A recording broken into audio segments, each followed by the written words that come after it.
Hello, this is episode 87 of Prague Talk, a podcast from Radio Prague International. My name is Ian Willoughby. In this edition, my guest is Mirek Gosney, a journalist from the UK. Mirek, as his name suggests, has Czech ancestry, and he's just made a documentary, Building Hitler's Empire, partly inspired by his own great-grandfather, Miroslav Jeřábek. Miroslav Jeřábek was one of hundreds of thousands of Czechs among the many millions of people, many from Eastern Europe, used by the Nazis as forced labour during World War II. In the film, Mirek Gosney retraces his relative's steps in Germany and explores the whole subject of forced labour in the war in general. Building Hitler's Empire is about to get its first screening at the Czech Embassy Cinema in London, and I spoke to Mirek about it just before the premiere for this edition of Prague Talk.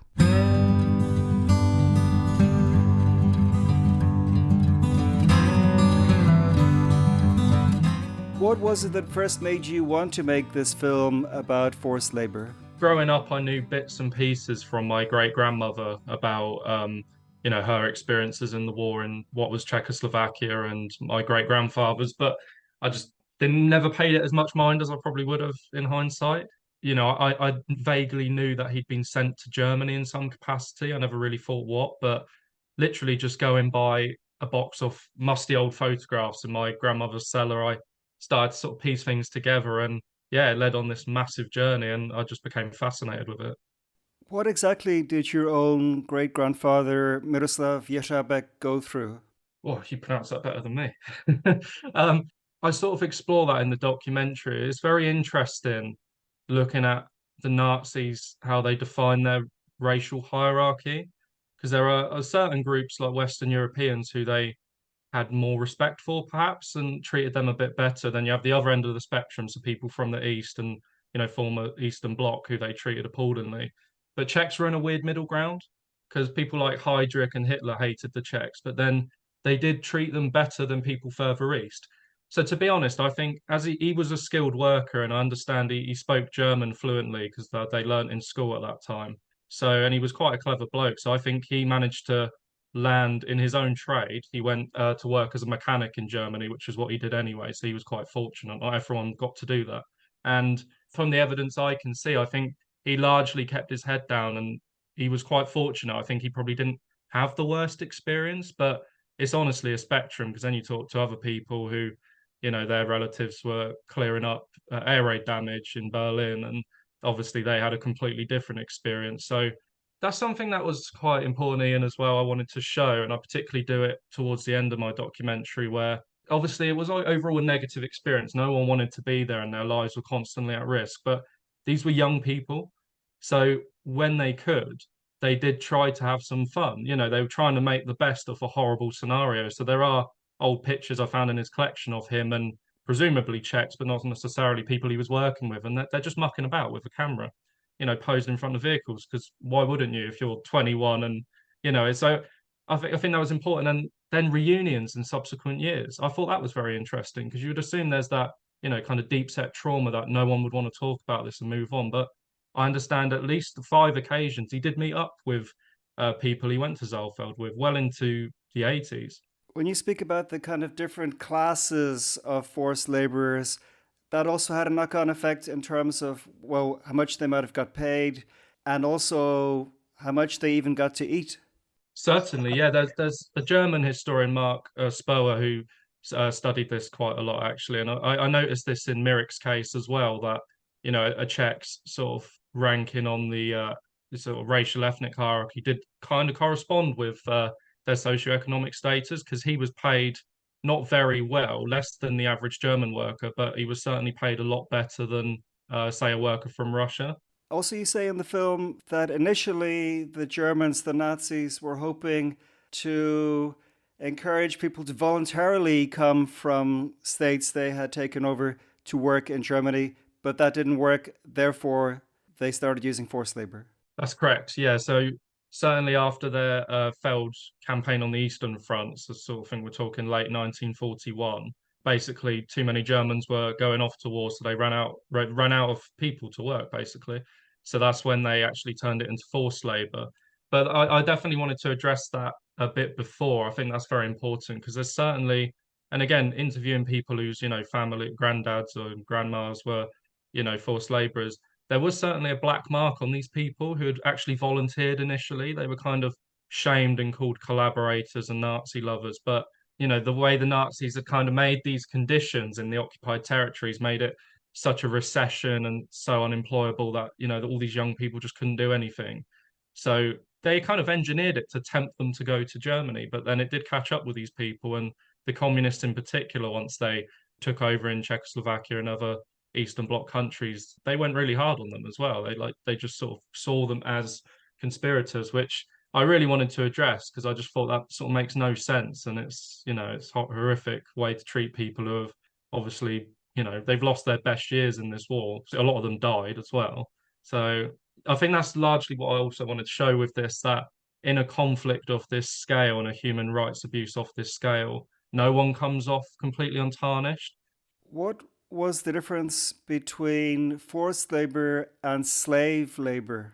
It does get very complex, to be honest, because you have the three kind of groups. So you have your concentration camp inmates, your civilian forced labor, which was my great grandfather, then POWs. So there are differences between them. I think probably the core ones are forced laborers, even ones from the East, they got paid, whereas slaves didn't. Slaves tended to be from concentration camps, but not necessarily because, certainly Eastern workers, after taxes and deductions, they were left with no income. So they technically weren't being paid, even though they were on paper.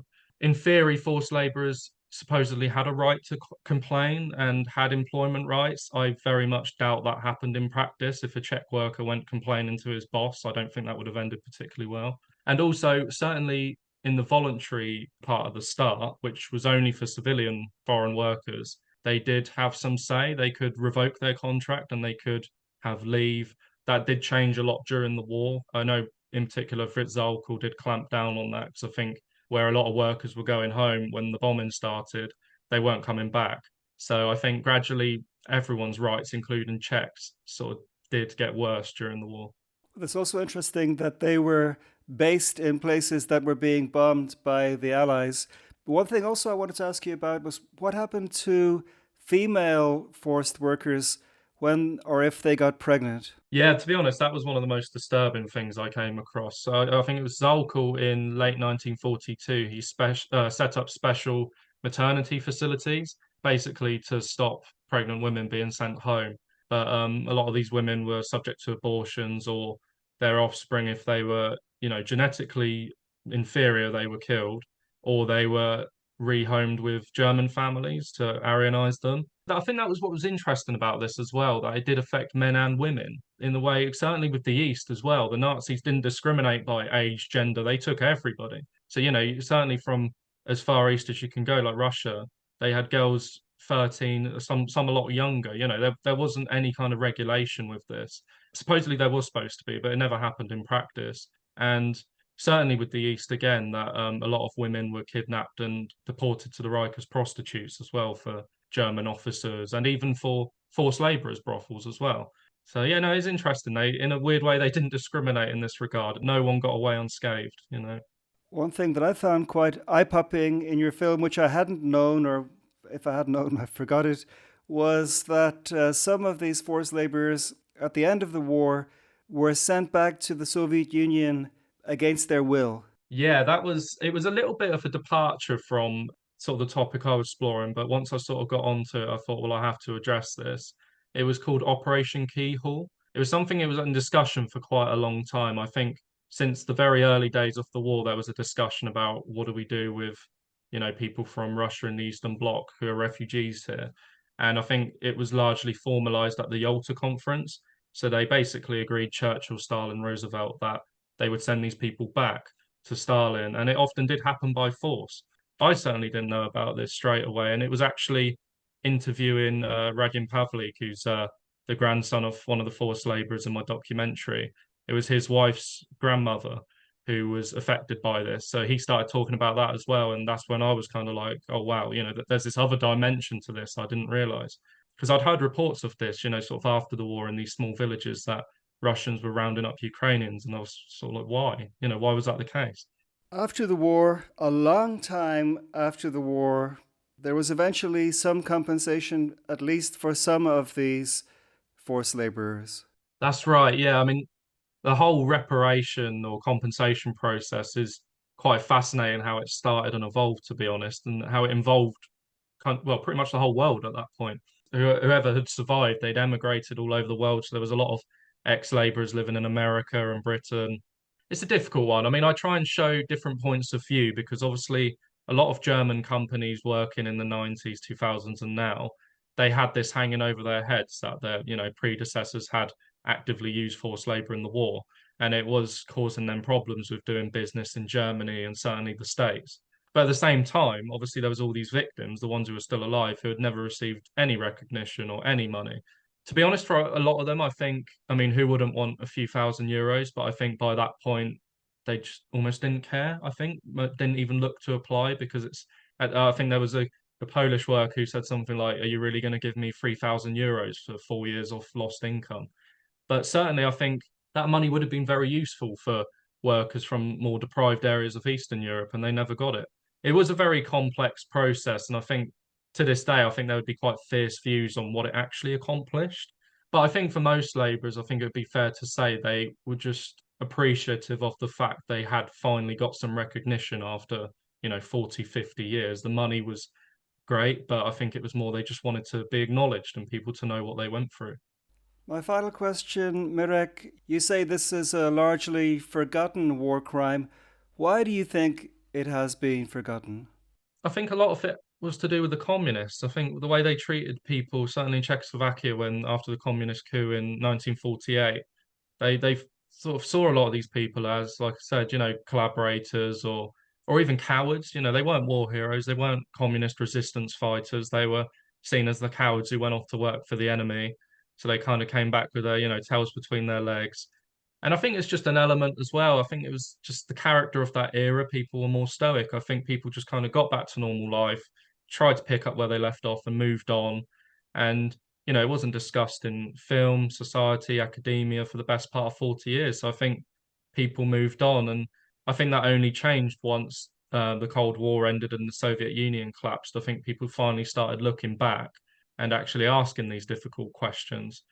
I mean, to be fair, there was the Radim Pavlik who I interview. He comes out with something interesting in my documentary, which I had to include, where he just says that so many people, Czechoslovakia was a very small, oh, sorry, speaking specifically of the Czech lands now, not Slovakia, was a very small country with a tiny population. So most people had people working there. So there was almost no need to discuss it after the war because it was something so many people had gone through together. It wasn't particularly unique.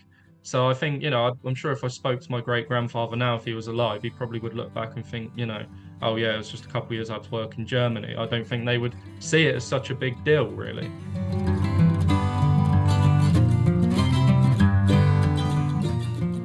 Many thanks indeed for that interview to Mirek Gosney.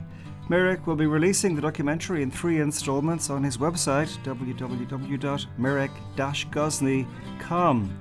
That's from the middle of November. This has been episode 87 of Prague Talk, produced by Radio Prague International. And there are, of course, many more, scores more editions available. Why not check a few of them out if you're new to us and subscribe wherever you get podcasts. But for now, from me, Ian Willoughby, thank you so much indeed for listening to Prague Talk, and talk to you again very soon.